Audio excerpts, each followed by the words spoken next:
जय लक्ष्मी माता मैया, जय लक्ष्मी माता। जो नर तुमको ध्याता, जो नर तुमको भाता, पार उतर जाता। ओम जय लक्ष्मी माता। नमस्कार दोस्तों, मैं हूं ममता तिवारी और आप सभी का स्वागत करती हूं मेरे चैनल ममताज वे में। कैसे हैं आप सब, तो ये बताने के लिए कमेंट बॉक्स में जय माता दी हमेशा की तरह ज़रूर लिखिए और आप सभी को दिवाली की ढेर सारी शुभकामनाएं। तो चलिए आज हम इस वीडियो में जानेंगे कि दिवाली की सफाई से जुड़ी कुछ महत्वपूर्ण बातें। दिवाली की सफाई में कौन सी 8 चीज़ें जरूर आपको अपने घर से हटा देनी चाहिए। अगर माता लक्ष्मी की कृपा चाहती है, माता लक्ष्मी का निवास अपने घर में चाहती है, पूरे साल सुखमय ज़िंदगी जीना चाहती हैं, भरा पूरा परिवार सुख समृद्धि हमेशा सदैव बना रहे आपके घर में, तो इसके लिए ये 8 चीज़ें जल्द से जल्द अपने घर से आपको हटा देनी चाहिए इस दिवाली पर। अगर ये 8 चीज़ें जिस घरों में रहती हैं, ऐसे घरों में लक्ष्मी माता कभी प्रवेश नहीं करती, तो आपको थोड़ा सा ध्यान रखनी चाहिए। और एक चीज़ और मैं इस वीडियो में बताऊंगी कि मान लीजिए आप अस्वस्थ हैं, आप बीमार हैं, किसी रोग से ग्रसित हैं, आप बहुत अधिक साफ सफाई नहीं कर सकती हैं, तो उसके लिए क्या उपाय है,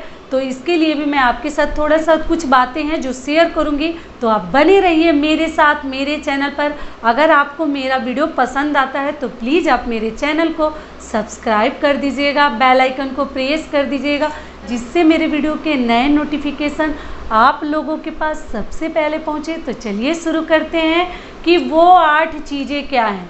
तो सबसे पहले मैं बता दूं कि दिवाली जो है इस साल 2021 में 4 नवंबर को पड़ा है, दिन है गुरुवार, ठीक है। और दिवाली उससे पहले हमें धनतेरस के पहले ही हम साफ़ सफाई अपने घर की शुरू कर देते हैं। जो नहीं करते वो दिवाली से एक दिन पहले करते हैं, आपकी मर्जी है, आप जिस दिन भी आप चाहें तो साफ़ सफाई कर सकते हैं। लेकिन झाड़ू वगैरह आप धनतेरस के दिन खरीदिए। झाड़ू अगर फेंकना चाहते हैं, पुराने झाड़ू, घर के कूड़े कचरे, तो शनिवार को ही फेंक दीजिए, वो आपके लिए बहुत अधिक शुभ माना जाता है, ठीक है। अगर जो बीमार है, ये भी बता देती हूँ, बीमार है, बहुत अधिक साफ़ सफाई नहीं कर पाते हैं, देखिए सब लोग के शरीर में बहुत अधिक ताकत नहीं है कि हर व्रत में उठकर बहुत अधिक साफ़ सफाई करें। लेकिन दिवाली जो ऐसा व्रत है ना, इसमें साफ़ सफाई ही मतलब बहुत अधिक मायने रखता है। ऐसा माना जाता है कि जहाँ साफ़ सफाई रहती है वहीं माता लक्ष्मी का निवास रहता है, वहीं माता आती हैं। नहीं तो गंदे और मैले कुचैले घरों में माता भूल कर भी नहीं आती, उस दरवाजे पर रुकना भी नहीं चाहती हैं। तो इसलिए मैं थोड़ा सा बता देती हूँ कि मान लीजिए कि आप बीमार हैं, तो आप सफाई कैसे कीजिएगा। आप ओल्ड एज है, मतलब जो मतलब बुजुर्ग महिला हैं, किसी कारणवश घर में और कोई नहीं है, तो आप तो सब सफाई नहीं कर पाइएगा। तो आप क्या कीजिएगा कि जिस क्षेत्र मतलब जिस एरिया में, जिस रूम में आपसे बहुत अधिक मतलब साफ़ सफाई नहीं हो पा रहा है, कुछ ऊंचे ऊंचे चीज़ें आपसे नहीं मतलब हटा के साफ़ कर पा रही हैं, तो जहां आप सफाई नहीं कर पा रही हैं वहां गंगा जल का छिड़काव कर दीजिए, सब शुद्ध हो जाएगा। मैं उन लोगों के लिए बता दे रही हूँ कि मतलब सब कोई दुनिया में, देखिए ऐसा नहीं है सबके पास ताकत ही है, हर कार्य वो बड़े सरलता से कर ले। दुनिया में बहुत सारे लोग हैं कि बीमार हैं, नहीं कर पाते हैं, लेकिन पूजा पाठ तो सबके यहाँ करना ही है। तो आप क्या कीजिएगा कि वहाँ गंगा जल का छिड़काव करके हर चीज़ को आप शुद्ध कर सकती हैं। कितना गंदा भी वो चीज़ क्यों ना हो, गंदे से गंदे चीज़ों को भी आप गंगा जल डालकर वहाँ छिड़काव कर सकती हैं, वो सब शुद्ध माना जाता है। अगर एक गंगा जल किसी भी चीज़ पर डाल कर उसको पवित्र कर दिया जाए तो वो पवित्र हो जाता है, ठीक है। तो ये आपको समझ में आ गई। दूसरी चीज़ क्या है कि तो सफाई के दौरान कौन सी 8 चीज़ें हमें अपने घर से तुरंत निकाल देनी चाहिए, तो वो भी मैं आपको बताऊंगी। तो सबसे पहले बता दूं कि देखिए दिवाली की सफाई के दौरान ना, घर की साफ़ सफाई तो जो है सो है ही, आसपास की साफ़ सफाई भी बहुत अधिक महत्व रखता है। वो ड्रेन हो या आपके बाउंड्री में मतलब कंपाउंड वाल की साफ मतलब अंदर के साफ़ सफाई हो, या बाहर भी ग्रास वगैरह घास कूड़े कचड़े फैले हैं तो उनको भी आपको साफ़ कर लेनी चाहिए। तो ये हो गया। और पहला नियम क्या है कि अगर दिवाली की आप साफ़ सफाई कर रही हैं तो सबसे पहले आपको अपने घर के ना जो हम बड़ा जतन करके जो चीज़ें रखते हैं कि बनवाएंगे, ये इस्तेमाल में लाएंगे, वो इस्तेमाल में लाएंगे, वैसी सब चीज़ें अपने घर से पहले निकाल दीजिए। उसमें क्या क्या आते हैं, टूटे चप्पल हो या उपकरण हो, इलेक्ट्रॉनिक उपकरण वगैरह, आपको सबसे पहले अपने घर से ना बेच देनी चाहिए, निकाल देनी चाहिए। टूटे फूटे चीज़ों से ना नेगेटिव एनर्जी उत्पन्न होती है और वो ना हमारे घर में हमेशा नकारात्मक ऊर्जा, नेगेटिव एनर्जी जो है प्रवेश करती रहती है, जो हमारे परिवार के लिए सही नहीं होता है। ठीक है, तो आपको जो संभाल के रखें वो चीज़ इस दिवाली हटा दीजिए। दूसरी चीज़ क्या है कि घड़ी, बंद घड़ी, आप लोगों को मालूम भी होगी ये चीज़, फिर भी मैं थोड़ा सा बता देती हूँ कि घड़ी, टूटी हुई घड़ी, बंद पड़ी हुई घड़ी आपको सबसे पहले इस दिवाली की सफाई में हटा देनी चाहिए। बंद घड़ी से ऐसा माना जाता है कि हमारा किस्मत भी उसी प्रकार से बंद हो जाता है, जैसे घड़ी का जो वो गति जो है बंद हो जाता है ना, ठीक हमारे घर का भी जो गति है उसी के हिसाब से धीरे धीरे बंद होना शुरू हो जाता है। तो इसलिए अगर घड़ी सही है तो उसमें बैटरी वगैरह डाल के सही कर लीजिए या उसको ठीक करवा लीजिए। ख़राब है तो बंद घड़ी रखना बिल्कुल शुभ नहीं होता। तो ये हो गया दूसरा चीज़। तीसरी चीज़ क्या है कि साफ़ सफाई तो जो करनी है वो तो नीचे नीचे करनी ही है, अपनी मंदिर की सफाई कर लीजिए। ऐसे तो नवरात्रि में सभी लोग किए होंगे, फिर भी दिवाली से पहले ना, धनतेरस से पहले थोड़ा सा मंदिर में क्या साफ़ सफाई करनी है। भगवान किसी भी व्रत त्यौहार में ना अपने घर के जो भगवान लोग हैं उनकी प्रतिमा को, फोटो को ना एक कपड़ा भिगो के गंगा जल से थोड़ा सा भिगो लीजिए, सबको पोंछ देनी चाहिए, मतलब नहलाने जैसा वो हो जाते हैं। सभी भगवान लोग को, देवतागण को आपको थोड़ा सा पोंछ कर साफ कर लेनी चाहिए। तो ये हो गया हमारा तीसरा नियम। चौथी चीज़ क्या है कि देखिए, आप अपने घर में ना जैसे कि मकड़ी के जाले वगैरह घर में लगे रहते हैं ना, तो वैसे घरों में लक्ष्मी माता कभी नहीं आती। और मकड़ी का जो जाला वगैरह है ना, उसको ऐसा माना जाता है कि जिस घर में बहुत सारे मकड़ी के जाले लटके रहते हैं वहाँ कर्ज कभी पीछा नहीं छोड़ता। कर्ज जो है हमारे घर में बढ़ते जाता है, एक कर्ज लिया नहीं कि दूसरा चुकाया नहीं कि तीसरा आ जाता है, इस प्रकार से कर्ज बढ़ता है। मकड़ी के अगर जाले आपके घर में लटके पड़े हैं तो उससे कर्ज हमारे घर में बढ़ता है, तो आपको दिवाली से पहले उसको साफ कर लेनी चाहिए। तो ये हो गया हमारा चौथा चीज़।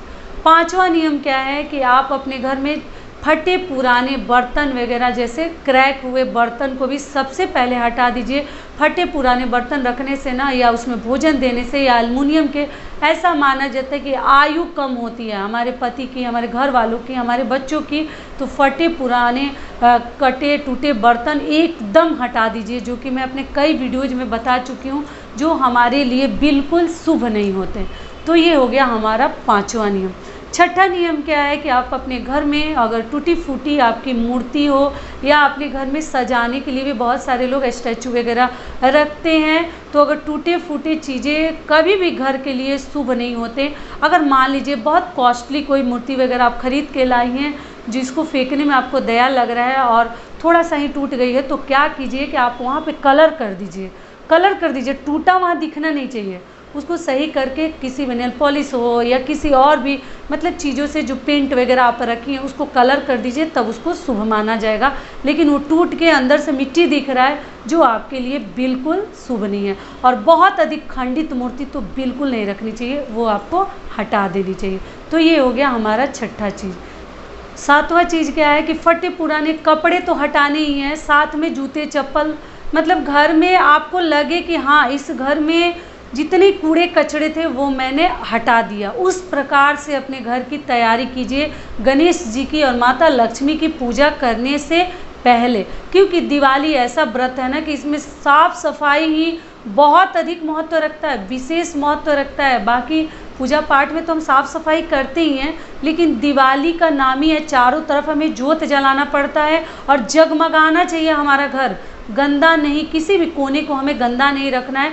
अगर जिस कोने पर आप साफ़ नहीं कर पा रही हैं वहाँ गंगा जल का छिड़काव कर दीजिए, जो कि मैं बता चुकी हूँ। अगर जहाँ आपका हाथ नहीं पहुँचता या किसी कारणवश से आप नहीं कर पा रही हैं, ठीक है। तो ये हो गया हमारा सातवां चीज़। आठवां चीज़ क्या है कि अगर आपके पूजा मंदिर में ना, जैसे हम व्रत त्यौहार की पुस्तक रखते हैं या किसी भी तरीके का ना, जैसे हम धार्मिक पुस्तक वगैरह रखते हैं और बहुत अधिक वो फट गए रहते हैं, फिर भी हम उसको जतन से रखते हैं, तो उसको भी हटा देनी चाहिए। आप लोग फिर पूछेंगे कि उसको कहाँ फेंकें, तो देखिए, भगवान से जुड़ी हुई हर चीज़ें आपको ऐसे जगह मतलब डालनी चाहिए ना, जल हो, फूल हो, अक्षत, कि जहाँ किसी का पैर ना पड़े। पानी वगैरह में मत डालिए, जैसे कोई कुआं मतलब आपको मिल जाए जो सूखा पड़ा रहता है, या किसी भी तरीके का मतलब तालाब हो, सरोवर हो जहाँ कोई नहीं जाता, उसमें लोग फेंकते हैं फूल, अक्षत, माला, रोली वगैरह, तो उसमें भी उस पुस्तक को आप डाल के प्रवाहित कर सकती हैं। मूर्ति को डाल सकती हैं। आप लोग पूछती हैं दीदी खंडित मूर्ति हम कहाँ रखें, तो आप इस प्रकार के ऐसे भी जगहों पर डाल सकते हैं, लेकिन घर में रखना मतलब नकारात्मक ऊर्जा को ये जन्म देते हैं, उत्पन्न करते हैं, तो इसलिए हमें कभी भी अपने घर में नकारात्मक ऊर्जा को नहीं लानी है। सकारात्मक ऊर्जा, हम ऐसा कुछ करें कि हमारे घर में सकारात्मक ऊर्जा, पॉजिटिव एनर्जी उत्पन्न हो। तो इसलिए इन सभी बातों को, इन 8 बातों को आपको थोड़ा सा ध्यान रखनी चाहिए। तो यही तक का था हमारा वीडियो। आशा करती हूँ, उम्मीद करती हूँ कि इस वीडियो से आप लोगों को थोड़ा सा लाभ मिलेगा। फिर मिलती हूँ एक नए वीडियो में, तब तक के लिए नमस्कार। स्वस्थ रहिए, सुरक्षित रहिए और जहाँ कहीं भी रहिए खूब खुश रहिए। जय माता दी।